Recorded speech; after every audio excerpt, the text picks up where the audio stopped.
হাওর অধ্যুষিত উপজেলা কিশোরগঞ্জের অষ্টগ্রাম বর্তমানে বিএনপির রাজনীতি ঘিরে উত্তাল উপজেলা। চাঁদাবাজি, দখলদারিত্ব, মামলা বাণিজ্য সহ বিভিন্ন অভিযোগ উপজেলা বিএনপির সভাপতির বিরুদ্ধে।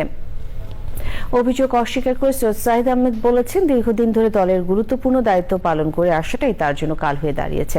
এসকে রাসেলের পাঠানো তথ্য ভিডিওচিত্র, রাজীব আহমেদের রিপোর্ট।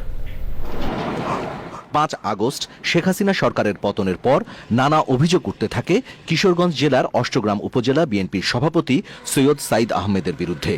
হুমকি, জলমহল দখল, চাঁদাবাজি, মামলা বাণিজ্য, অবৈধ বালু উত্তোলন সহ নানা অভিযোগে বিএনপির পক্ষ থেকে শোকজের মাধ্যমে সতর্ক করা হয় তাকে। এসবের তোয়াক্কা না করে নিজেই গড়ে তুলেছেন বাহিনী। মাস্টার আনছে, ওইগুলা করছে, পরে সে 2 লক্ষ টাকা আমাদের বাড়ি নদীর থেকে বারগান পেশে নিচ্ছে। কাগজের ঠিক আছে, তাহলে টাকা আমার 1 লাখ দিতে হবে, আমার পোলা মানে খরচ আছে। এটা খাল, বিল, জলমহল থেকে দইরা পানি উন্নয়নের বোর্ড স্কিম, এমন কোন কাজ বাদ নাই যে সে না করে। এগুলি আমরা অবশ্য চেষ্টা করলে এগুলি ঠিক হয়ে যেতে পারে, তবে অনেকে অসন্তুষ্ট আমাদের দলের নেতা কর্মীদের প্রতি। 5 তারিখের পরে আমাদের সভাপতি সাইদ আহমেদ সাহেব একটা আতঙ্কের নাম তৈরি হয়েছে। ওনার নামটা প্রত্যেকটা জায়গায় সাধারণ মানুষ, আমরা বিএনপি সহ ওনার কাছে এখন আতঙ্ক।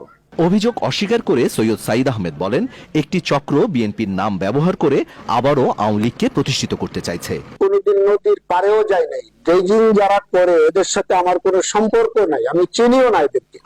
সম্পূর্ণ মিথ্যা বানোয়াট। বিগত দিনে যারা আমাদেরকে নির্যাতন নিপীড়ন করেছে তাদের বিরুদ্ধে আমরা মামলা দিয়েছি, তাদেরকে আসামি করেছি। দলের কোনো নেতা কর্মীকে আসামি করা হয় নাই।